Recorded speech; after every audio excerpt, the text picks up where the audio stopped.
ಸೂತ್ರ ಯೋಗ ಅಂತರ ಆಯಂಗಳಾಗಲ್ಕೆ ಯೋಗಿ ವಿರಾಗದಿಂದವನುರೇ ಗೆಲುವುದು. ಪದ ಯೋಗ ವಿಘ್ನಗಳ ಆ ಯೋಗ ಅಭ್ಯಾಸದೊಳ ಆಗಳ ಆಕಸ್ಮಿಕದೊಳು ತೊರೆ ಯೋಗಿ ವಿವೇಕ ವಿರಾಗದೆ ತರಹರನಾಗಿ ತಾನಿರಬೇವುದ ಅವರಲ್ಲಿ. ವಣಿತಿ ಕೇಳಭ್ಯಾಸ ದಶೆಯಲ್ಲಿ ಯೋಗಿಗೆ ಜನಿಪವ ಆ ಜ್ಞಾತೃ ವಿಕೃತಿಯಂದು ಗಣತರ ಜ್ಞಾನ ವಿಜ್ಞೇಯ ವಿಕೃತಿಗಳೆಂದೆನಿತು ಇನಿತು ವಿಘ್ನಗಳನ್ನು ಪೇಳ್ವೆ. ಅಲಸತೆ, ರೋಗ ಸಂಚಲತೆ, ವಿಷಯ ಸಮಾಕುಲತೆ, ಸಂಶಯ, ವಿಸ್ಮೃತಿಗಳನ್ನು ತಿಳಿಯುವುದು ಜ್ಞಾತೃ ವಿಕೃತಿ ಎಂಬ ವಿಘ್ನವೆಂದೆಳಿಸಿ ಮೈತ್ರೇಯಿ ನೀನೇ ಒಲವಿಂದ. ಗುಣನಿಧಿ ಕೇಳು ನಿರ್ಗುಣ ವಿರೋಧಿಗಳೆಣಿಪ ಅಣಮಾದಿ ಸಕಲ ಸಂಪದ ಮುಖ್ಯ ಗುಣಯೋಗ ಸಿದ್ಧಿಗಳೆಣಿಪ ವಿಘ್ನಗಳವೆಣಿಸಲ ಜ್ಞಾತೃ ವಿಕೃತಿಗಳು. ಮನದ ವಿಕಾರ, ದುಃಖಾಳಿ, ವಿಕಲ್ಪನೆ, ಕನಸು, ನಿದ್ರಾ, ತಮೋಭ್ರಮ ಎಂಬ ಇನಿತ ವಿಘ್ನಗಳು ಜ್ಞೇಯ ವಿಕೃತಿ ಎಂದು ಮನದನ್ನೇ ಮೈತ್ರೇಯಿ ತಿಳಿ ನೀನು. ಯೋಗ ವಿಘ್ನಗಳಿವನು ಯೋಗಿ ತಜ್ಞಾನ, ಯೋಗ ವಿರತಿ, ಗುರುಪದ ಭಕ್ತಿ ಹೋಗುವ ಎಂಬಿವನ ಅಭಿಯೋಗದಿಂದ ಗೆಲಿದನು ಅನುರಾಗದೆ ಮಾಳ್ಪುದ ಅಭ್ಯಾಸವ. ಇದುವೇ ಸಗುಣ ಯೋಗ ಮಾರ್ಗ ಸುರಹಸ್ಯ ವಿಧ ನಿಂತು ಉಂಟೆಂದು ಒಲಿದ ಅರುಪುವ ಸದಮಳ ಗುರು ಲಕ್ಷಣವ ಎನಗೆ ಅಲಸದೆ ಮುದದಿಂದೆ ಪೇಳು ಸನ್ಮುನಿ ಮುಖ್ಯ. ಇದು ನಿಜಗುಣಯೋಗಿ ಮುದದಿಂದ ತಿಳಿಪೇಳಿದ ಯಾಜ್ಞವಲ್ಕ್ಯ ಮೈತ್ರೇಯಿ ಒದವಿದ ಸಂವಾದದೊಳಗ 5ನೆಯ ಸಂಧಿ ಸದಮಳ ಪರಮಾನುಭವ ಬಂದಿ. ಯೋಗ ವಿಘ್ನೋಪಶಾಂತಿ ನಿದರ್ಶನ ನಿರೂಪಣೆ. ಸೂತ್ರ ಯೋಗ ಅಂತರಂಗ ಆಯಂಗಳಾಗಲ್ಕೆ ಯೋಗಿ ವಿರಾಗದಿಂದವನುರೇ ಗೆಲುವುದು. ಸಾಧಕನಿಗೆ ವಿಘ್ನಗಳು ಬರ್ತಾವ ಅಂತ ಹೇಳ್ತಾರೆ. ಸಾಧನ ಮಾಡಬೇಕಂದ್ರೆ ದೃಢವಾದ ಅಚಲವಾದ ನಿರ್ಧಾರ ಬೇಕು. ಅಡೆತಡೆಗಳು ಭಾಳ ಬರ್ತಾವೆ. ಸಂಸಾರದ ತಾಪತ್ರಯಗಳು ಒಂದು ಕಡೆ ಆದರೆ ಜನ್ಮಾಂತರ ಸಂಸ್ಕಾರ ಬಲದಿಂದ ಈ ಜನ್ಮದ ಪಡೆದಂಥ ಸಂಸ್ಕಾರ ಬಲದಿಂದ ಅನೇಕ ಬಗೆಯ ಅಡೆತಡೆಗಳು ಬರ್ತಾವೆ. ಆ ಅಡೆತಡೆಗಳನ್ನು ಪಾರಾಗೋದು ಹೆಂಗೆ ಅಂತ ಹೇಳಕತ್ತಾರೆ. ಆ ಅಡೆತಡೆಗಳಲ್ಲಿ 3 ಪ್ರಕಾರ ಮಾಡಿ ಹೇಳ್ಕೊಂತ ಹೊಂಟಾರೆ. 1ನೇ ಇದರೊಳಗೆ ಏನು ಹೇಳ್ತಾರೆ ಅವರು ಓದಿ.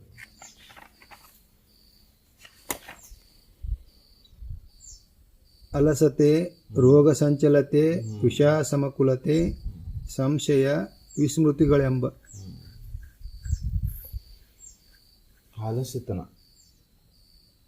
ಆಲಸ್ಯತನ ಬಂದು ಸೇರ್ಕೊಂತಂದ್ರೆ ಸಾಧನ ನಡೆಯೋದಿಲ್ಲ. ಶರೀರ ಮತ್ತು ಮನಸ್ಸು ಈ ಎರಡನ್ನು ಸಂಯೋಗದಿಂದ ಆತ್ಮನ ಕಡೆ ತಿರುಗಿಸೋದು ಯೋಗ. ಅಂಥ ಯೋಗಿನೇ ಆಗಲೇಬೇಕಾಗಿತ್ತಂದ್ರೆ ಶರೀರವನ್ನು ದಂಡಿಸಬೇಕಾಗ್ತೈತಿ. ದಂಡಿಸೋದಂದ್ರೆ ಅರ್ಥಾತ್ ಜೈನರು ಮಾಡ್ತಾರಲ್ಲ ಆ ಥರ ದಂಡಿಸೋದಲ್ಲ. ಸಮಯಕ್ಕೆ ಸರಿಯಾಗಿ ಅದನ್ನು ಸಿದ್ಧಗೊಳಿಸೋದು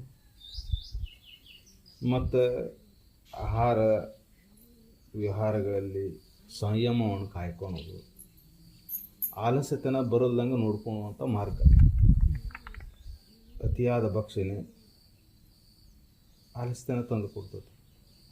ಅತಿಯಾದ ಭೋಗ ಆಲಸ್ಯತನ ತಂದು ಕೊಡ್ತದೆ.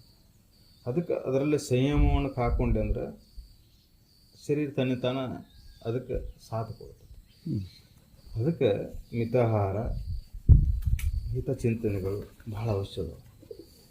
ಅದಕ್ಕೆ ಅವಳು ಆಲಸ್ಯತನ ಅನ್ನೋದು ಬಂದು ಸೇರುತ್ತೆ ಅಂದ್ರೆ ಸಾಧನ ನಡೆದಿಲ್ಲ. ನೋಡಿ, ಆಲಸ್ಯತನ ಬಂದು ಸೇರುತ್ತೆ ಅಂದರೆ ನೀ ಪಾಠಕ್ಕಲ್ಲ ಹೇಳೋದಿಲ್ಲ, ಸದ್ವಿಚಾರದಲ್ಲಿ ತೊಡಗೋದಿಲ್ಲ, ಸಚ್ಚಿಂತನೆ ಮಾಡೋದಿಲ್ಲ. ಅಂತಃಕರಣದೊಳಗೆ ಈ ಸಚ್ಚಿಂತನೆ ನಡೆದಿಲ್ಲ ಅಂದರೆ ಮತ್ತಲ್ಲಿ ಮುಕ್ತಿ ಯಾವಾಗ ಸಿಗ್ತೈತಿ? ಮುಕ್ತಿ ಸಿಗಕ್ಕೆ ಸಾಧ್ಯ ಇಲ್ಲ. ಅದಕ್ಕೆ ಆಲಸ್ಯತನದಿಂದ ದೂರ ಆಗ್ಬೇಕಂದ್ರೆ ಮೊದಲೇ ಕ್ರಮ ಏನಪ್ಪ ಅಂದ್ರೆ ಉತ್ಕಟವಾದ ಇಚ್ಛೆ ಅಂದರೆ ಆಲಸ್ಯತನ ತನ್ನಿಂತಾನ ದೂರ ಸರಿಯಾಗಿ ಶುರು ಆಗ್ತದೆ. ನಮ್ಗೆ ಇಚ್ಛೆ ಕೊರತೆ ಇತ್ತಂದ್ರೆ ಇಲ್ಲಿ ಇವತ್ತು ಬಿಡ ಬೇಡ ಬಿಡ ನಾಳೆಗೆ ನೋಡಿದ್ರೆ ಇವತ್ತೊಂದಿನ ಬೇಡ ನಾಳೆಗೆ ನೋಡಿದ್ರೆ ಇವತ್ತು ಆದ ಬಾಳೆ ಬಂತು, ಇವತ್ತು ಇದು ಬಾಳೆ ಬಂತು, ನೆಪಗಳು ಶುರು ಆಗಿಬಿಡ್ತಾವೆ. ಅನಿವಾರ್ಯ ಇದ್ದಾಗ ಅದು ಮಾರೇ, ಆದರೆ ಅನುಕೂಲ ಇದ್ದಾಗೂ ಆಲಸ್ಯತನ ಬಂದು ಸೇರಿದಾಗ ಹಿಂಗೆ ದಾರಿ ಹುಡುಕೊಂತಾವೆ. ಹೆಂಗೆ ಮಾಡಿ ನಾ ಇದರಿಂದ ಇದನ್ನು ಮಾಡ್ಕೋಬೇಕು. ಅದಕ್ಕೆ ಈ ಆಲಸ್ಯತನವನ್ನು ದೂರ ಇಡೋ ಕ್ರಮ ಅಂದ್ರೆ ಅಚಲವಾದ ಇಚ್ಛಾನಿಂದ ಗಟ್ಟಿಯಾಗಿ ಬಿಡ್ತದೆ. ಅಂದ್ರೆ ಆಲಸ್ಯತನವನ್ನು ದಾಟಿ ನಿಲ್ಲಕ್ಕೆ ಶಕ್ತಿ ಕೊಡ್ತದೆ. ಅದಕ್ಕೆ ಉತ್ಕಟವಾದ ಇಚ್ಛೆಯನ್ನು ಹೊಂದಬೇಕಾಯ್ತು. ಮೊದಲು ನಾನು ಮುಕ್ತನಾಗೇ ತೀರಬೇಕು. ಜಗತ್ತಿನ ಇವು ಆಗ ಹೂಗಳು ಇವು ಲೆಕ್ಕಕ್ಕೆ ಇಲ್ಲ. ಈ ಜಗತ್ತಿನಾಗ ಒಂದು ಬರ್ಬೋದು, ಒಂದು ಹೋಗ್ಬೋದು, ಒಂದು ಇರ್ಬೋದು, ಒಂದು ಇಲ್ಲೇ ಇರ್ಬೋದು. ಇದಕ್ಕೆ ಪ್ರಾಮುಖ್ಯತೆನೇ ಇಲ್ಲ. ನಾವು ಇದಕ್ಕೆ ಪ್ರಾಮುಖ್ಯತೆ ಕೊಡ್ಕೊಂಡು ಕೂತೀವಿ ಅಂದರೆ ಸಾಧನ ನಡೆಯೋದಿಲ್ಲ. ಇದಕ್ಕೆ ಪ್ರಾಮುಖ್ಯತೆ ಕೊಡಲಾರ್ದೆ ಇದು ಬಂದರೂ ಅಷ್ಟೇ, ಹೋದರೂ ಅಷ್ಟೇ, ಇದ್ರೂ ಅಷ್ಟೇ, ಇರಲಿಲ್ಲ ಅಂದರೂ ಅಷ್ಟೇ. ರೋಗ ಸಂಚಲತೆ, ರೋಗ, ಆಲಸ್ಯತನ, ರೋಗ ಇವು ಒಂದಕ್ಕೊಂದು ಸಂಬಂಧ ಅದಾವ. ಹೆಂಗೆ ಆಲಸ್ಯತನ ಸೇರ್ಕೊಂತ ಹೋಗತ್ತೆ, ಹೆಂಗೆ ರೋಗ ಹಚ್ಚಿ ಹಾಕೋತಾರೆ ಹೋಗತ್ತೆ. ಆಲಸ್ಯತನ ಕಡಿಮೆ ಆಯ್ತು, ರೋಗ ತನ್ನಿತಾನ ಹೋಗತ್ತೆ. ಅದಕ್ಕೆ ರೋಗ ರುಚಿಗಳು ಬರಬಾರ್ದಂದ್ರೆ ಏನಪ್ಪ, ಮೊದಲ ಹಿತವಾದ ಮಿತವಾದ ಆಹಾರ, ಸದ್ವಿಚಾರ ಭಾಳ ಮುಖ್ಯ ಆಕೈತಿ. ಯಾಕೆ ಸದ್ವಿಚಾರ ಭಾಳ ಮುಖ್ಯ ಆಕೈತೆ ಅಂದರೆ ಮನುಷ್ಯನ ಅರ್ಧ ಕಾಯಿಲೆಗಳ ಮನಸ್ಸಿನಿಂದನೇ ಬರ್ತಾವೆ. ಅದರಂಥ ದೊಡ್ಡ ಕಾಯಿಲೆ ಯಾವುದೂ ಅಲ್ಲ. ಎಂಥ ಉಳ್ಕಿದ ಶರೀರಕ್ಕೆ ಎಂಥ ಕಾಯಿಲೆ ಬಂದರೂ ಅದನ್ನು ಗೆಲ್ಲಬಹುದು. ಮನಸ್ಸಿನೊಳಗೆ ಕಾಯಿಲೆ ಸೇರ್ಕೊಂತಂದ್ರೆ ಭಾಳ ಕಠಿಣ. ಅದಕ್ಕೆ ಮನುಷ್ಯನ ಕಾಯಿಲೆ ಗೆಲ್ಲಬೇಕಂದ್ರೆ ಮನಸ್ಸು ಸ್ವಸ್ಥ ಆಗಿರ್ಬೇಕು. ಅಂದ್ರೆ ಸದ್ವಿಚಾರ, ಸಚ್ಚಿಂತನೆಗಳು ನಡೆದಾಗ ಮನಸ್ಸು ಸ್ವಸ್ಥ ಹಾಕೋತ ಬರ್ತದೆ.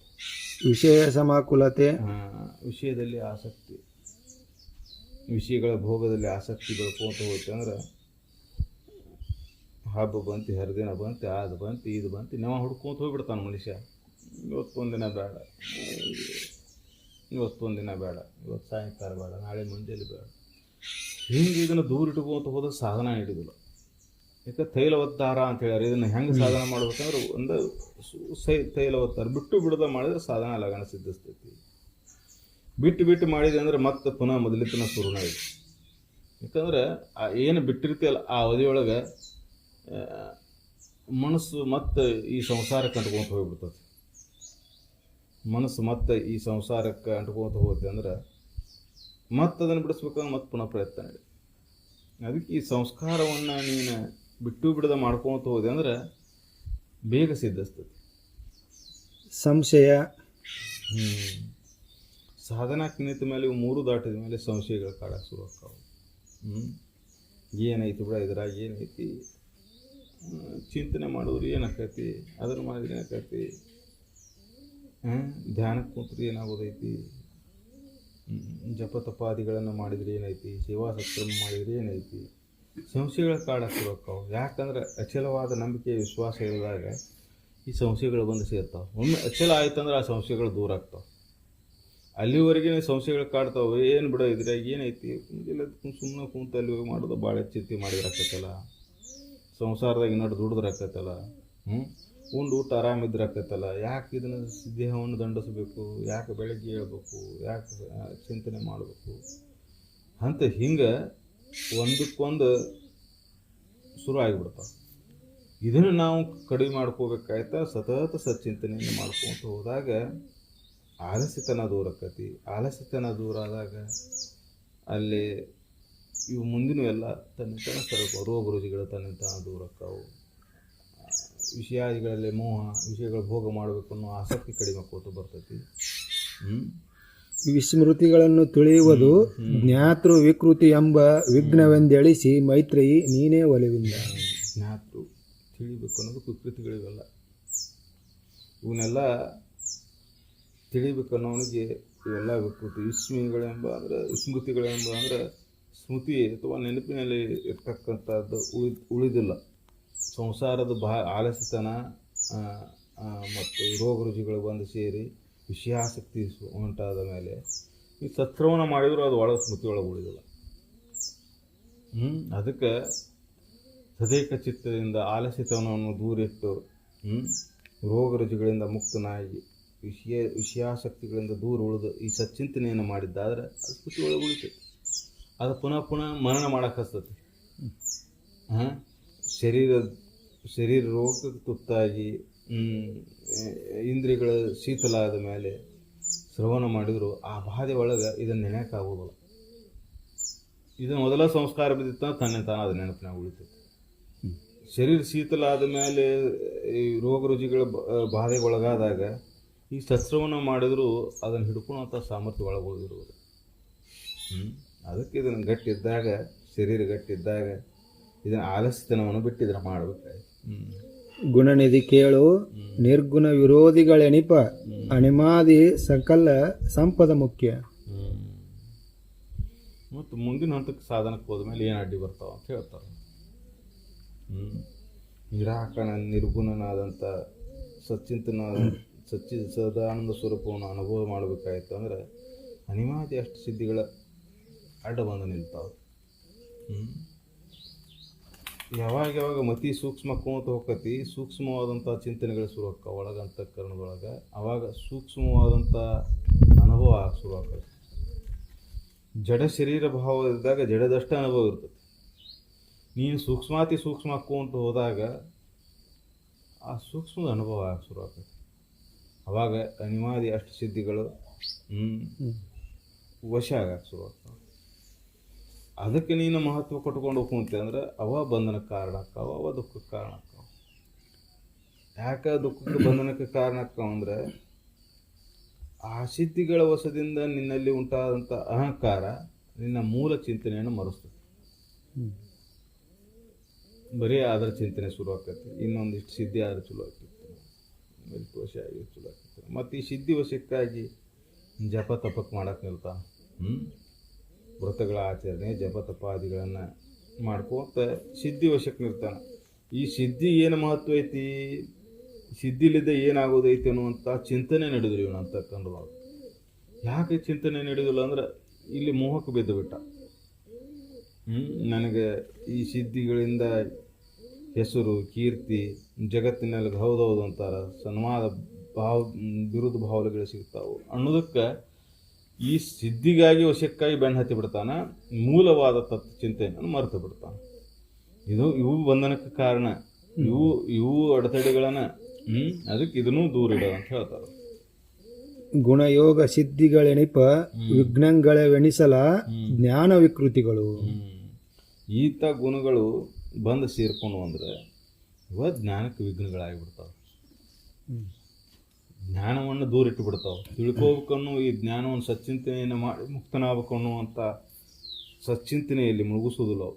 ಮತ್ತು ಯಾವ ಚಿಂತನೆಯಲ್ಲಿ ಮುಳುಗಿಸ್ತಾವೋ ಇವಾಗ ಸಿದ್ಧಿಗಳ ವಶ ಮಾಡ್ಕೊಳೋದು ಹೆಂಗೆ, ಆ ಸಿದ್ಧಿಗಳಿಂದ ಹೆಸರು ಗಳಿಸೋದು ಹೆಂಗೆ, ಆ ಸಿದ್ಧಿಗಳನ್ನು ಜಗತ್ತಿನ ಸಲುವಾಗಿ ಮಾಡ್ಕೋತ ಜಗತ್ತಿನ ಹೆಸರು ಗಳಿಸ್ಬೇಕು ಅಂತ ಹೋಗ್ಬೇಕಂತ ವಿಚಾರ ಮಾಡ್ತಾನೆ. ಜಗತ್ತಿನೊಳಗೆ ಕೆಲವೊಂದು ಸಾಧಕರು ಅಷ್ಟಕ್ಕೆ ನಿಂತು ಬಿಡ್ತಾರೆ. ನಿಮಗೂ ಸಿದ್ಧಿ ವಶ ಆಯ್ತಾ, ಆ ಸಿದ್ಧಿಲಿದ್ದ ಜನರಿಗೆ ಇದನ್ನು ಹೇಳ್ಕೊತ ಮುಂದೆ ನಡೆದು ಹಿಂದಾಗಿದ್ದು ಇದನ್ನು ಹೇಳ್ಕೊತ ನಿಂತ್ಕೊಂತು ಮುಗಿದು ಹೋಗುತ್ತೆ. ಅಲ್ಲಿಗೆಲ್ಲ ಅವ್ರ ಜೀವನ ಅಲ್ಲಿಗೆ ಸಮಾಪ್ತ ಆಗಿಬಿಡ್ತು. ಮುಂದಿನ ಹಂತಕ್ಕೆ ಹೋಗೋದೇ ಇಲ್ಲ. ಅದಕ್ಕೆ ಈ ಸಿದ್ಧಿಗಳಿಗೂ ಮಹತ್ವ ಕೊಡಲಾರ್ದ ಸಿದ್ಧಿಗಳನ್ನು ದೂರ ಇಟ್ಟು ಸಚ್ಚಿಂತನ ಒಂದ ನನಗೆ ಜೀವನ ಮುಕ್ತಿ ತಂದು ಕೊಡುವಂತ ಯಾರು ಮಾಡ್ತಾರ ಅವ್ರಿಗೆ ಸಿದ್ಧಿಸ್ತದೆ. ಮನದ ವಿಕಾರ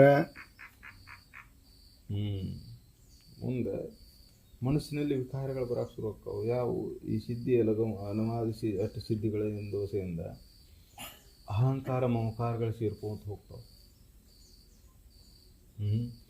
ಯಾವುದನ್ನು ಕಳ್ಕೋಬೇಕಂತ ನೀನು ಯೋಗ ಸಾಧನೆಗೆ ತೊಡಗಿದ್ದೋ, ಯಾವುದರಿಂದ ದೂರ ಆಗ್ಬೇಕಂತ ನೀವು ಹೊಂಟಿದ್ದೋ ಅದನ್ನು ನಿನಗೆ ಗೊತ್ತಿಲ್ಲದಂಗೆ ಮತ್ತೊಂದು ರೂಪದಿಂದ ಬಂದು ಆವರ್ಸ್ಕೊಂತ ಹೋಗಿಬಿಡ್ತದೆ.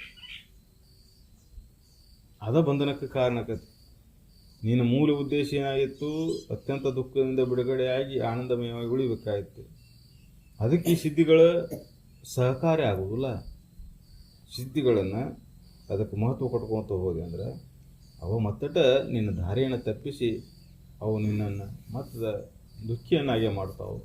ಅದು ನಿನ್ನ ಅಂತಃಕರಣದೊಳಗೆ ಸಮಭಾವವನ್ನು ನಾಶ ಮಾಡಬೇಕು ಮತ್ತೆ ಹೊಳೆ. ದುಃಖಾಳಿ ಸುಖ ದುಃಖದ ಭಾವಗಳು ಮತ್ತು ಶುರು ಆಕ್ಕಾವು. ಹೌದು ಅಂದ್ರೆ ಇಲ್ಲ, ಜಗತ್ತಿನಾಗ ಒಂದು ಸಿದ್ಧಿ ವಶ ಆಯ್ತು, ಇನ್ನೊಬ್ಬ ಆ ಸಿದ್ಧಿ ವಶ ಆಯ್ತು ಅಂದ್ರೆ ಆ ಸಿದ್ಧಿ ನಾನು ವಶ ಮಾಡ್ಕೋಬೇಕಾಯ್ತು. ಆ ಜಗತ್ತಿನಾಗ ಅವ ಹಂಗೆ ಸಿದ್ಧಿ ವಶ ಆಗ್ಯಾರ, ನಾನು ಅವನಕಿನ ಮೆರಿಬೇಕು, ಅವನಕ್ಕೆ ಒಂದು ದೊಡ್ಡ ಸಿದ್ಧಿ ವಶ ಮಾಡಬೇಕು. ಇಂಥ ಸಿದ್ಧಿಗಳಿಗೆ ವಶವಾದಂಥ ಸಿದ್ಧಿ ಪುರುಷರು ಏನದಾರಲ್ಲ, ಅವರು ಮತ್ತೆ ದುಃಖಿಗೊಳಗಾರ. ಯಾಕಂದ್ರೆ ಜಗತ್ತಿನೊಳಗೆ ಸಿದ್ಧಿಗಳನ್ನು ಪಡ್ಕೋಬೇಕು, ಇನ್ನೂ ಹೊಂದಬೇಕು, ಇನ್ನೂ ಪಡಿಬೇಕು ಅನ್ನೋ ಆಸೆ ಹಂಗೆ ಉಳಿದು ಬಿಡ್ತೈತಿ. ಅದಕ್ಕೆ ನೀವು ಹಂಗೆ ಅದಕ್ಕಾಗಿ ನೀವು ಕೆಲವೊಂದಿಷ್ಟು ಉದಾಹರಣೆಗಳನ್ನ ಕೊಡ್ತಾರೆ. ಜ್ಞಾನದೇವ ಚಾಂಗದೇವನ ಉದಾಹರಣೆ ಬರ್ತದೆ. ಹೌದು, ಸಿದ್ಧಿಗಳ ವಶ ಮಾಡ್ಕೊಂಡಂಥವ ನಾವು ಜ್ಞಾನಿ. ನಾವು ಸಿದ್ಧಿಗಳಿಂದ ಮೆರಿಕೊಂತ ಹೊಂಟ ಕಡಿಕ ಸಿದ್ಧಿಗಳನ್ನ ಭಾಳ ದೊಡ್ಡದಂತ ತಿಳ್ಕೊಂಡಿದ್ದ. ನಾವು ಜೀವಂತ ಹುಲಿ ಮೇಲೆ ಬಂದ ಬಂಡಗಲ್ಲಿ ಮೇಲೆ ಹೋಗ್ಬೇಕು. ಅರ್ಥಾತ್ ಏನಪ್ಪ ಅಂದ್ರೆ ಈ ಸಿದ್ಧಿಗಳಿಗೆ ಮಹತ್ವ ಕೊಟ್ಟಿಲ್ಲ ಅವ. ಜ್ಞಾನಿ ಆದವ ಸಿದ್ಧಿಗಳಿಗೆ ಮಹತ್ವ ಕೊಡೋದಿಲ್ಲ. ಸಿದ್ಧಿಗಳ ವಶ ಆದಮೇಲೆ ಅಹಂಕಾರ ಬಂದ ಸೇರ. ಆ ಸಿದ್ಧಿಗಳ ಮಹತ್ವ ಕೊಡೋದೇ ಹೋದೆ ಅಂದ್ರೆ ಅಹಂಕಾರ ನಿನ್ನಿಂದ ದೂರ ಹೋಗಿತ್ತು. ಸಿದ್ಧಿಗಳು ಘಟಿಸ್ತಾವು. ಯಾವಾಗ ನಿನ್ನ ಮನಸ್ಸು ಅಂತಃಕರಣ ಸೂಕ್ಷ್ಮಕ್ಕಂತ ಹೋಗ್ತತಿ, ಅದಕ್ಕೆ ಅಗಾಧವಾದ ಶಕ್ತಿ ಬರ್ತದೆ. ಅದಕ್ಕೆ ಅಗಾಧವಾದ ಶಕ್ತಿಯಿಂದ ಏನು ಇಚ್ಛಾ ನಡೀತೈತೆ ಅದು ಇಚ್ಛಾ ಸಿದ್ಧಿಸಕ್ಕೆ ಶುರು ಆಗಿ ಬಿಡ್ತದೆ. ಅದನ್ನ ಸಿದ್ಧಿ ಅನ್ಕೋಬೇಕು. ವಿಕಲ್ಪನೆ, ಸಂಕಲ್ಪ ವಿಕಲ್ಪಗಳು ಶುರು ಆಗ್ತಾವೆ. ಹಿಂಗಾಗಬೇಕಾಯ್ತು, ಹಂಗಾಗಬೇಕಾಯ್ತು, ಆ ಸಿದ್ಧಿ ಬೇಕಾಯಿತು, ಈ ಸಿದ್ಧಿ ಬೇಕಾಯಿತು, ಜಗತ್ತಿನಾಗ ಅದಾಗಬೇಕಾಯ್ತು, ಇದಾಗಬೇಕಾಯ್ತು. ಕನಸು, ನಿದ್ರಾ, ತಮೋಭ್ರಮ ಎಂಬ ಇನಿತು ವಿಘ್ನಗಳೇ ಜ್ಞೇಯ ವಿಕೃತಿ ಎಂದು ಮಣದನ್ನೇ ಮೈತ್ರಿ ತಿಳಿ ನೀನು. ಇವು ಕನಸು, ವಿಘ್ನ, ಇವೆಲ್ಲ ಈ ಕನಸು ಮತ್ತೇನಾದ್ರು ಕನಸು, ನಿದ್ರಾ, ತಮೋಭ್ರಮ ಎಂಬ ತಮಸ್ಸಿನಿಂದ ಬರ್ತಕ್ಕಂಥ ಇವು ಅಡಚಣೆಗಳೇನದಾವಲ್ಲ, ಈ ಅಜ್ಞಾನದಿಂದ ವಶಾತ ಆದ ಮೇಲೆ, ಅಜ್ಞಾನದಿಂದ ಅಹಂಕಾರ ಉಂಟಾದ ಮೇಲೆ, ಅಹಂಕಾರದಿಂದ ಅಂತಃಕರಣದಲ್ಲಿ ವಿಕಾರಗಳು ಶುರು ಆಗಿಬಿಡ್ತಾವೆ. ಆ ವಿಕಾರಗಳು ಏನು ಮಾಡ್ತಾವೆ, ಕನಸು ರೂಪದಲ್ಲಿ ಕಾಡಕ್ಕೆ ಶುರು ಆಗ್ತಾವೆ. ಎಷ್ಟೋ ಜನ ಸಾಧಕರಿಗೆ ನೋಡಿ, ನನಗೆ ದೇವಿ ಕಾಣಲ್ರಿ, ನನಗೆ ಬೆಳಕು ಕಾಣ್ತಿ, ನನಗೆ ಇದು ಕಾಣ್ತಿ. ಇವು ಮನಸ್ಸಿನ ವಿಕಾರಗಳನ್ನು ತಿಳಿದಿಲ್ಲ.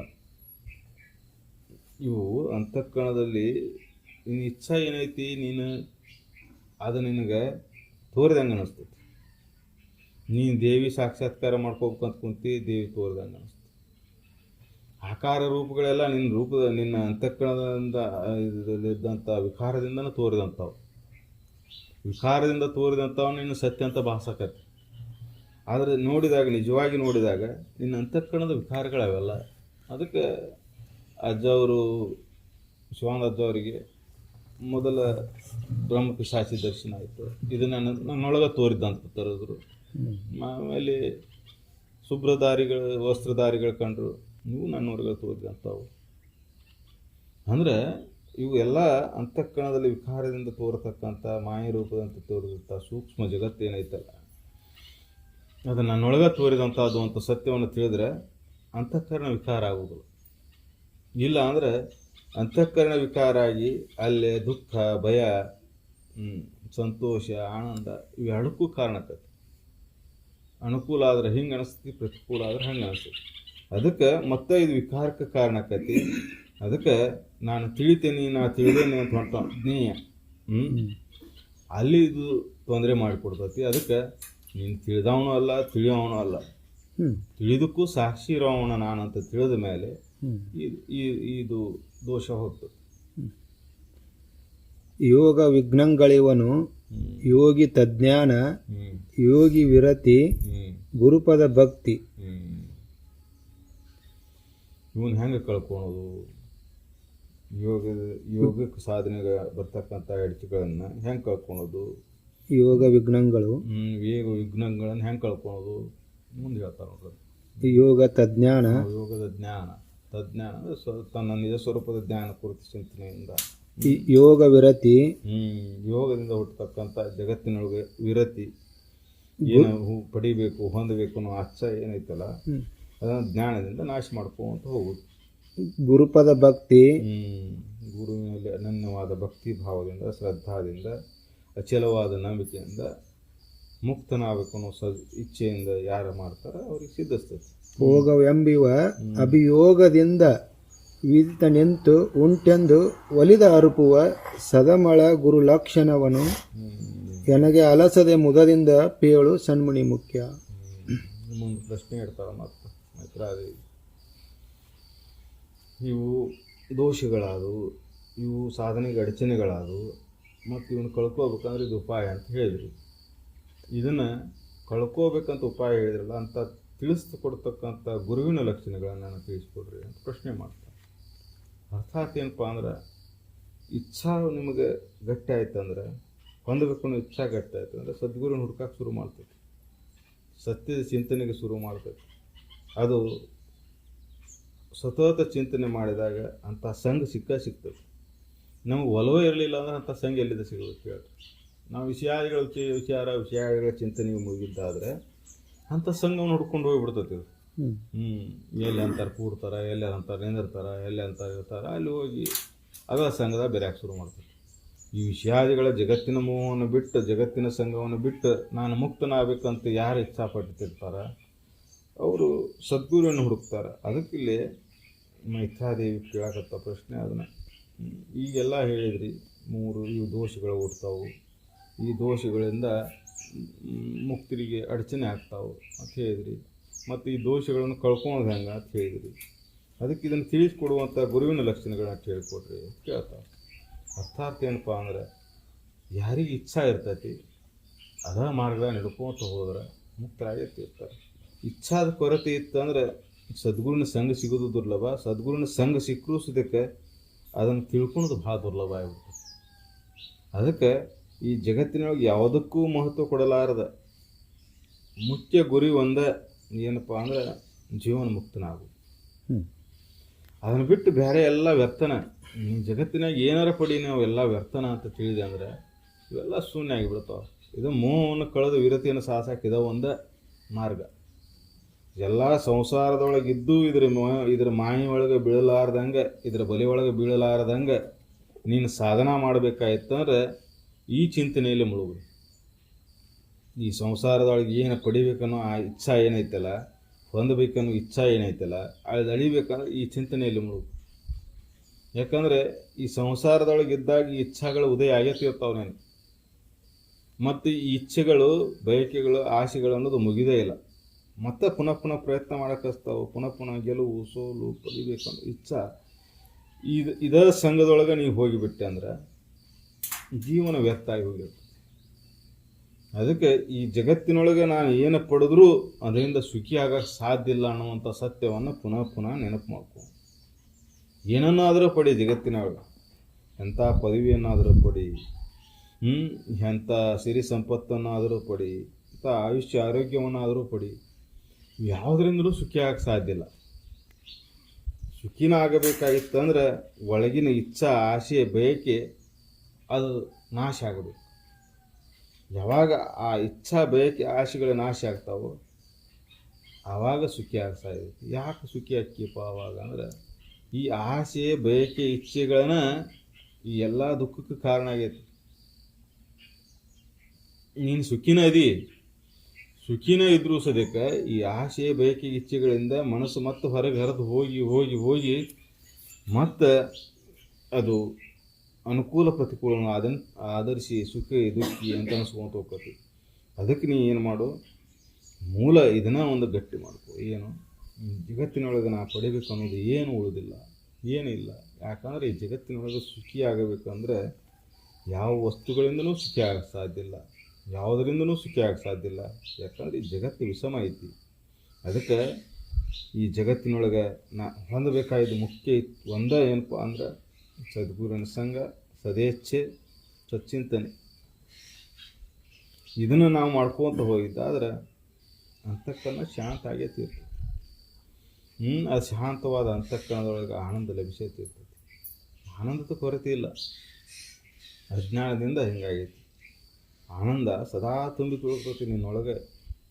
ಆದರೆ ಅಜ್ಞಾನ ವಶಾತಿ ಏನಾಗೈತಿ, ಅನುಭವ ಕೊರವಲ್ಲ. ಯಾವಾಗಲೂ ಇರತಕ್ಕಂಥ ಆ ಗುಪ್ತ ನಿಧಿ ಅಜ್ಞಾನದ ಆವರಣದಿಂದ ಅನುಭವ ಕೊರವಲ್ಲ. ಅದು ಇಲ್ಲ ಅಂತಲ್ಲ, ಯಾವಾಗಲೂ ಐತಿ. ಆದರೆ ಅಜ್ಞಾನದಿಂದ ಉಂಟಾದಂಥ ಈ ಭ್ರಮೆಯಿಂದ ಅನುಭವ ಪೂರ್ವಲ್ದು. ಈ ಜಗತ್ತಿನೊಳಗೆ ಸುಖಿ ಹೊಂದಬೇಕು, ಸುಖಿ ಆಗಬೇಕು, ನಾನು ಇನ್ನಷ್ಟು ಪಡಿಬೇಕು, ಇನ್ನಷ್ಟು ಹೊಂದಬೇಕು, ಇನ್ನಷ್ಟು ಸುಖಿ ಆಗಬೇಕಂತ ಮನುಷ್ಯ ಏನು ಬಿದ್ದಾನಲ್ಲ, ಈ ಅಜ್ಞಾನದಿಂದ ಏನಾಗೈತಿ, ಅದು ಅನುಭವ ಪೂರ್ವಲ್ಲ. ಯಾಕೆ ಅನುಭವ ಪೂರ್ವಲ್ಲ ಅಂದರೆ ಇದನ್ನು ವಿಚಾರ ಮಾಡಿ ನಿಂತು ವಿಚಾರ ಮಾಡಿ ನೋಡೇ ಇಲ್ಲ. ಈ ಜಗತ್ತಿನೊಳಗೆ ಏನು ನಡೆದತ್ತಲ್ಲ ವ್ಯವಹಾರ, ಇದು ವ್ಯವಹಾರ ಹೆಂಗೈತೆ ಅಂತ ವಿಚಾರ ಮಾಡಿ ನೋಡಿಲ್ಲ. ಅದಕ್ಕೆ ವಿಚಾರ ಮಾಡಿ ನೋಡ್ಬೇಕಂದ್ರೆ ಸಾವಧಾನ ಬೇಕು. ಯಾವಾಗ ಸಾವಧಾನದಿಂದ ವಿಚಾರ ಮಾಡಿ ನೋಡೋಕೆ ಶುರು ಮಾಡ್ತಿ, ಸತ್ಯದ ಅನುಭವ ಆಗ್ತದೆ. ನೀ ಹಂಗೆ ಇದನ್ನು ಅವಸರ ಮಾಡಿ ಎತ್ತಾಗರು ಮಾಡಿ ಸಂಸಾರದ ಕಡೆನೇ ಎಳ್ತಾ ಇಟ್ಕೊಂಡಿದ್ದೀನಿ ಚಿಂತನೆ ಮಾಡಿದೆ ಅಂದ್ರೆ ಇದು ಸಾಧ್ಯ ಆಗಲ್ಲ ಮಾತು. ಅದಕ್ಕೆ ಅವರು ಇದನ್ನು ಪಡಿಬೇಕು ಅನ್ನೋ ಒಂದೇ ಇಚ್ಛಾ ನಿನಗಿತ್ತಂದ್ರೆ ಮೊದಲನೇದ್ದು ಏನಪ್ಪ ಅಂದ್ರೆ ನೀನು ಆಲಸ್ಯತನವನ್ನು ಬಿಡು. ಆಲಸ್ಯತನವನ್ನು ಬಿಟ್ಟು ಅಂದ್ರೆ ತಾನ ಶುರು ಆಕೈತಲ್ಲ, ರೋಗ ರುಜಿಗಳು ದೂರ ಆಕ್ಕಾವು, ಮತಿ ಭ್ರಮೆ ದೂರ ಆಕೈತಿ, ಸಚ್ಚಿಂತನೆಯಲ್ಲಿ ಮುಳುಗ್ತೈತಿ. ಅದಕ್ಕೆ ಆಲಸ್ಯತನವನ್ನು ಬಿಟ್ಟು ಏನಾರು ಇರಲಿ ಸಂಸಾರದಾಗ, ಏನಾರು ಇರಲಿ, ಧನವಾಗಿರಲಿ, ಶರೀರಕ್ಕೆ ಏನಾರ ಆಗಿರಲಿ, ಈ ಚಿಂತನೆಯನ್ನು ಬಿಡೋಂಗಿಲ್ಲ. ಕುಂತು ನಿಂತು ಎಲ್ಲಿ ಇರ್ತಿ ಅಲ್ಲಿ ಹಂಗೆ ಚಿಂತನೆ ಮಾಡ್ತಾನೆ ಇರೋದು. ಸೂಕ್ಷ್ಮ ಆಗುವವರೆಗೆ ಸಚ್ಚಿದಾನಂದ ಭಾವ ನಾನನ್ನು ಭಾವ ಹುಟ್ಟುವವರೆಗೂ ಪ್ರಯತ್ನ ನಡೀತಾನೆ ಇರೋದು. ಅದು ಒಂದು ದಿನ ಸಿದ್ಧಿಸ್ತದೆ. ಇದು ನಿಜಗುಣ ಯೋಗಿ ಮುದದಿಂದ ತಿಳಿಯಪೇಳಿದ ಯಾಜ್ಞವಲ್ಕಿ ಮೈತ್ರಿ ಒದಗಿದ ಸಂವಾದದೊಳಗೆ 5ನೆಯ ಸಂಧಿ ಸದಮಳ ಪರಮಾನುಭವ ಬಂದಿ. 5ನೆಯ ಸಂಧಿ ಮುಗಿಸಿದ್ರಿ. ಯೋಗ ವಿಘ್ನೋಪಶಾಂತಿ ನಿದರ್ಶನ ನಿರೂಪಣೆ. ಸಾಧಕನಿಗೆ ಯೋಗಿ ಆಗ್ಬೇಕನ್ನೋನಿಗೆ ವಿಘ್ನಗಳು ಹೆಂಗೆ ಬರ್ತಾವೆ, ಅದನ್ನು ಹೆಂಗೆ ಕಳ್ಕೊಂಡು ಅಂತ ಹೇಳಿದ್ರು. ಮುಂದೆ ಆ ವಿಘ್ನಗಳನ್ನು ಕಳ್ಕೋಬೇಕಂದ್ರೆ ಅಂಥ ಗುರು ಬೇಕಲ್ಲ, ಆ ಗುರುವಿನ ಲಕ್ಷಣಗಳನ್ನು ತಿಳಿಸ್ಕೊಡ್ತಾರೆ ಮುಂದೆ. 6ನೇ ಸಂಧಿ ಗುರು ಸೇವೆಯಿಂದ. ಯೋಗ ಅಂತರ ಆಯಂಗಳಾಗಲಿಕ್ಕೆ ಯೋಗಿ ವಿರಾಗದಿಂದವನುರೆ ಗೆಲ್ಲುವುದು. ವಿರಾಗದಿಂದನೇ ಗೆಲ್ಲುವುದು ಇವನ್ನೆಲ್ಲ. ರಾಗದಿಂದ ಬಂದ ಕಾರಣ ಆಗೈತಿ. ಇವು ಯೋಗಕ್ಕೆ ಸಾಧನ ಆಗಂಥ ಎಲ್ಲ ವಿಘ್ನಗಳನ್ನು ವಿರಾಗದಿಂದನೇ ಗೆಲ್ಲಕ್ಕೆ ಬರ್ತೈತಿ. ವಿರಾಗದಿಂದನೇ ಆಲಸ್ಯನವನ್ನು ಕಳ್ಕೊಳ್ಳೋದು. ವಿರಾಗದಿಂದನೇ ರೋಗವನ್ನು ಕಳ್ಕೊಳಕ್ಕೆ ಬರ್ತೈತಿ. ರೋಗಕ್ಕೆ 3 ಕಾರಣ ರಾಗನ.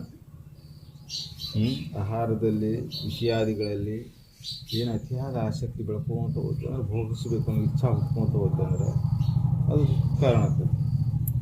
ಅದರಲ್ಲಿ ನೀನು ವಿರಾಗ ಭಾವವನ್ನು ತಾಳಿದ್ದಾದ್ರೆ ಇದರೊಳಗೆ ಏನೈತಿಪ್ಪ, ಇಷ್ಟು ದಿನ ಭೋಗ ಮಾಡಿದ್ದೈತಿ, ಉಂಡಿದ್ದೈತಿ, ಉಟ್ಟಿದ್ದೈತಿ, ತೊಟ್ಟಿದ್ದೈತಿ, ಇದರೊಳಗೆ ಏನೈತಿ ಏನಿಲ್ಲ ಅನ್ನುವಂಥ ಸತ್ಯವನ್ನು ಗಟ್ಟಿ ಮಾಡ್ಕೊತ ಹೋಗಿದ್ದಾದ್ರೆ ಅದು ಅಂತಃಕರಣದೊಳಗೆ ನಿನಗೆ ಇಂದ್ರಿಯಗಳ ಮೇಲೆ ಸಂಯಮ ಅಂತ ಅಂದ್ಕೊಡ್ತದೆ. ಇಂದ್ರಿಯ ನಿಗ್ರಹ ಅತಿ ಸರಳ ಆಗ್ತದೆ. ಇಂದ್ರಿಯ ನಿಗ್ರಹ ಆಯ್ತು ಅಂದ್ರೆ ಶರೀರ ತಾನೇ ಸದೃಢ ಉಳಿತದೆ.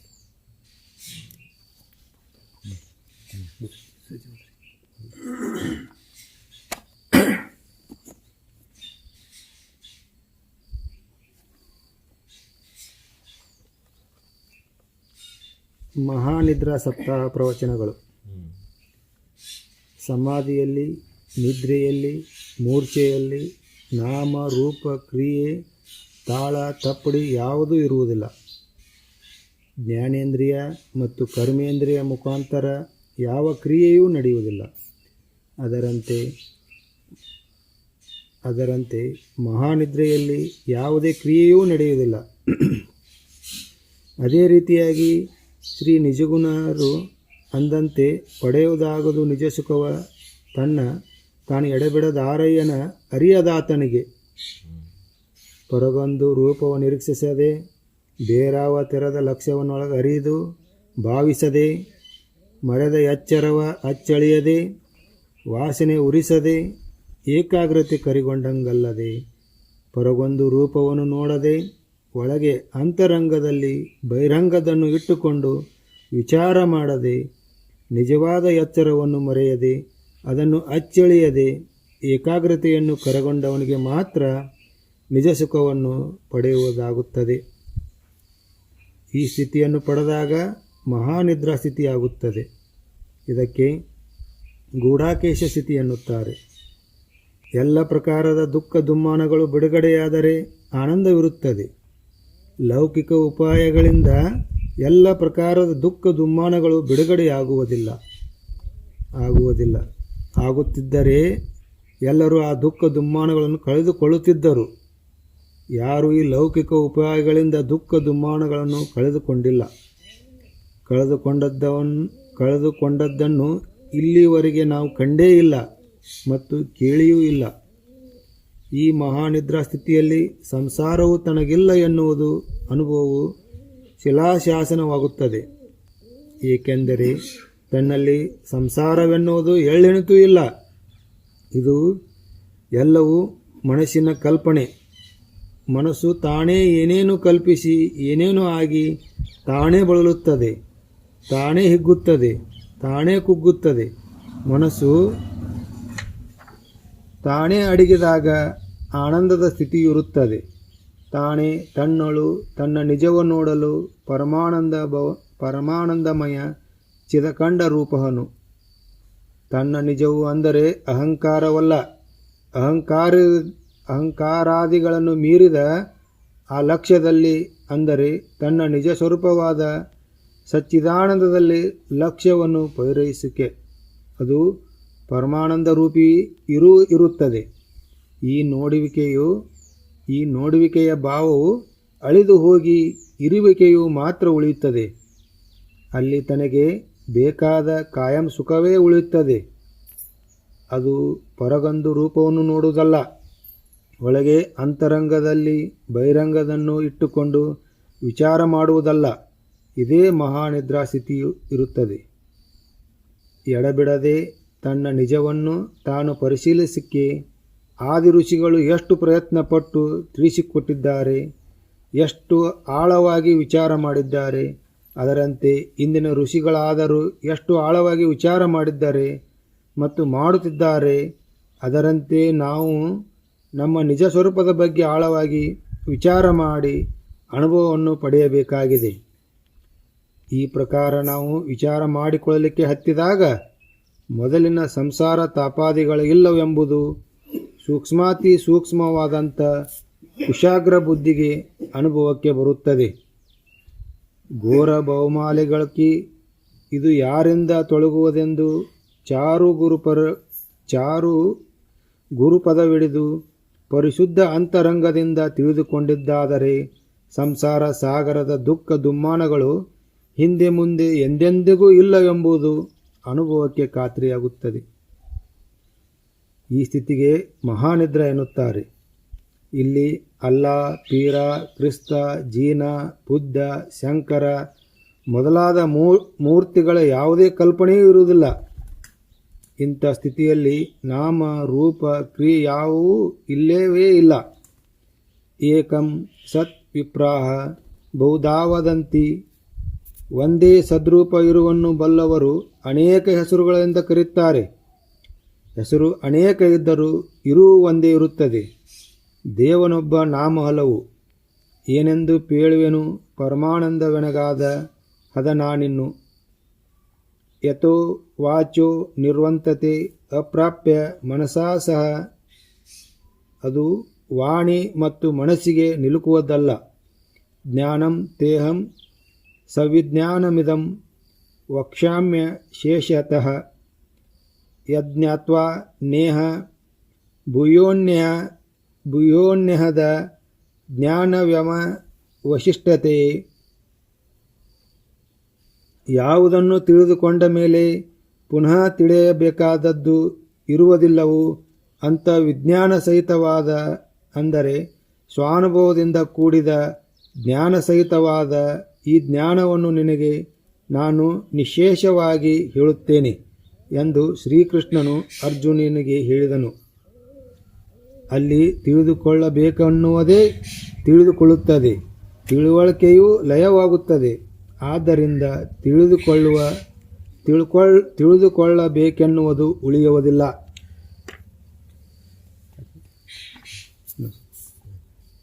ಮಹಾತ್ಮರ ಶರೀರದ ಸ್ಥಿತಿಗತಿ, ಅವರ ನಡವಳಿಕೆಯನ್ನು ನೋಡಿದರೆ ಉತ್ತಮ ಅಧಿಕಾರಿಗೆ ಜ್ಞಾನವಾಗುತ್ತದೆ. ಜ್ಞಾನಿ ಅಂದವನು ಅರಿಯವು ಎಂಬುರ ಅನುಮಾನವು ಏಕೆ ಅವನ ಅಂಗವು ತಾನೇ ಸೂಚಿಸುತ್ತಿದೆ. ತನ್ನ ಇರುವಿನ ಕಡೆಗೆ ನೋಡಲು ಲಕ್ಷ್ಯ ಕೊಡಲು ಹೊರಟರೆ ಇರುವನ್ನು ಬಿಟ್ಟು ಯಾವುದೂ ಇರುವುದಿಲ್ಲ. ಇದೇ ಪ್ರಥಮಾನುಭವ ಮತ್ತು ಇದೇ ಕೊನೆಯ ಅನುಭವ. ಇಲ್ಲಿ ನ ಗುರು, ನ ಶಿಷ್ಯ, ನ ಬಂಧ, ನ ಮೋಕ್ಷ, ಚಿದಾನಂದ ರೂಪ ಶಿವೋಹಂ ಶಿವೋಹಂ ಇರುತ್ತದೆ. ಸಂಸಾರವು ಆದಿಯಲ್ಲಿಯೂ ಇಲ್ಲ, ಅಂತ್ಯದಲ್ಲಿಯೂ ಇಲ್ಲ, ಆದ ಕಾರಣ ಮಧ್ಯದಲ್ಲಿಯೂ ಇಲ್ಲ. ಅದೌ ಅಂತ್ಯೇಚ ಯತ್ ನ ಅಸ್ತಿ ವರ್ತಮಾನೇಪಿ ತಥಾ. ಆದಿಯಲ್ಲಿ ಮತ್ತು ಅಂತ್ಯದಲ್ಲಿ ಇಲ್ಲದ್ದು ಮಧ್ಯದಲ್ಲಿಯೂ ಇಲ್ಲ. ಇದನ್ನು ಖಾತ್ರಿ ಮಾಡಿಕೊಳ್ಳಲಿಕ್ಕೆ ಮಹಾನಿದ್ರಾ ಸ್ಥಿತಿಯನ್ನು ಹೊಂದಬೇಕು. ಇದನ್ನು ಬಿಟ್ಟು ಬೇರೆ ಏನನ್ನಾದರೂ ನಡೆಸಿದರೆ ಉಪಯೋಗವಾಗುವುದಿಲ್ಲ. ಅದೆಲ್ಲವೂ ಕಲ್ಪನಾ ಸಾಮ್ರಾಜ್ಯದಲ್ಲಿ ಅದು ಇರುತ್ತದೆ. ಅಂದರೆ ಇದೆಲ್ಲವೂ ದುಃಖಮಯವಿರುತ್ತದೆ. ಇವೆಲ್ಲವನ್ನು ಬಿಟ್ಟಾಗಲೇ ಮಹಾನಿದ್ರಾ ಸ್ಥಿತಿಯನ್ನು ಹೊಂದಲಿಕ್ಕೆ ಬರುತ್ತದೆ. ಎಲ್ಲ ಇಂದ್ರಿಯಗಳ ಹೊರಗೆ ಹರಿಯುವವು. ಪರಾಣ್ ಚಿಕಾಣಿ ವ್ಯತೃಣತ ಸ್ವಯಂಭುಃ ತಸ್ಮಾತ್ ಪರಾಜ್ ಪಶ್ಯತಿ ನಾಂತರಾತ್ಮನ ಕಶ್ಚಿತ್ ಧೀರಃ ಪ್ರತ್ಯಗಾತ್ಮನಮೇಕ್ಷತ ಅಮೃತಶುಕ್ರಮ ಅಮೃತತ್ವ ಮಿಶ್ರಣ. ಸ್ವಾಭಾವಿಕವಾಗಿ ಮನ ಇಂದ್ರಿಯಗಳು ಹೊರಗೆ ವಿಷಯಗಳ ಕಡೆಗೆ ಹರಿಯುತ್ತಿರುವುದರಿಂದ ಮನುಷ್ಯನು ಹೊರಗೆ ನೋಡುತ್ತಾನೆ. ಒಳಗಿದ್ದ ತನ್ನನ್ನು ನೋಡಲೆಲಸುವುದಿಲ್ಲ. ಎಲ್ಲಿಯೂ ಒಬ್ಬ ವಿಚಾರವಂತನು ತನ್ನ ಅಮೃತ ಸ್ವರೂಪವನ್ನು ಅರಿತುಕೊಳ್ಳಬೇಕೆಂದು ಬಯಸಿ ಒಳಗಿದ್ದ ನಾನುವನ್ನು ತನ್ನ ನಿಜ ಸ್ವರೂಪ ಅರಿತುಕೊಳ್ಳುತ್ತಾನೆ. ಇಂದ್ರಿಯಾಣಿ ಪರಾಣ್ಯಾಹು ಇಂದ್ರಿಯೇಭ್ಯ ಪರಂ ಮನಸ್ಸಸ್ತು ಪರಾಬುದ್ಧಿಯೋರ್ವ ಬುದ್ಧೇಹ ಪರತಸ್ತು ಸ. ಇಂದ್ರಿಯಗಳನ್ನು ಹೆಚ್ಚಿನವು ಎಂದು ಹೇಳುವರು. ಇಂದ್ರಿಯಗಳಿಗಿಂತ ಮನಸ್ಸು ಹೆಚ್ಚಿನದು, ಮನಸ್ಸಿಗಿಂತಲೂ ಬುದ್ಧಿ ಹೆಚ್ಚಿನದು. ಆದರೆ ಯಾವನು ಬುದ್ಧಿಗಿಂತ ಹೆಚ್ಚವನು ಅವನೇ ಆತ್ಮನು. ಇಂದ್ರಿಯ ಗೋಚರವಾದರೆ ಲೆಕ್ಕಾಚಾರ ನಡೆಯುತ್ತದೆ. ಸಾಮಾನ್ಯ ನಿದ್ರೆಗೆ ಲೆಕ್ಕಾಚಾರವು ಮುಳುಗಿ ಹೋಗುತ್ತದೆ. ಅಂದ ಮೇಲೆ ಮಹಾನಿದ್ರೆಗೆ ಹೇಗೆ ಬರುತ್ತದೆ? ಬರಲಾರದು. ಆಹಾರ, ನಿದ್ರಾ, ಭಯ, ಮೈಥುನಂ ಚ ಸಾಮಾನ್ಯ ಮೇತತ್ ಪಶುಭಿರ್ ನರಾಣಂ ಎಂಬ ಸಾಮಾನ್ಯ ನಿದ್ರೆ ಅಲ್ಲ. ಇದು ಜ್ಞಾನ ನಿದ್ರೆಯು. ಅರಿವಿನ ಮೂಲಕ ಆನಂದವೂ ಇರುವುದು. ಈ ಪ್ರಕಾರ ಮಹಾನಿದ್ರಾ ಸಪ್ತಾಹ ಸಮಾರಂಭವು ಪ್ರಾರಂಭವಾಗಬೇಕು. ಇದರಿಂದಲೇ ಪರಮದೇಹ ಪ್ರಾಪ್ತಿಯು. ಇದೇ ಪರಂಧಾಮ. ಇದಕ್ಕೆ ಬಾಹ್ಯ ಯಾವುದೇ ಉಪಕರಣಾದಿಗಳು ಬೇಕಾಗಿಲ್ಲ. ಅಲ್ಲಿ ಏನೂ ಇಲ್ಲ, ಏಕೆಂದರೆ ಅದು ಅಂತಃಕರಣ ಪರಿಪಕ್ವಕ್ಕೆ ಲಭ್ಯ ಇರುತ್ತದೆ. ಯಾವ ತೆಗಳಿಕೆಗೂ ಹೊಗಳಿಕೆಗೂ ಎಲ್ಲ ಬಳ್ಳಿಯೊಳಗಿನ ಅಕ್ಷರಗಳಿರುತ್ತವೆ. ಅವು ಯಾವುವು ಈ ವ್ಯಾವಹಾರಿಕ ನಿದ್ರೆಗೆ ಹತ್ತುವುದಿಲ್ಲ. ಓಂ ಶಾಂತಿ ಶಾಂತಿ ಶಾಂತಿ.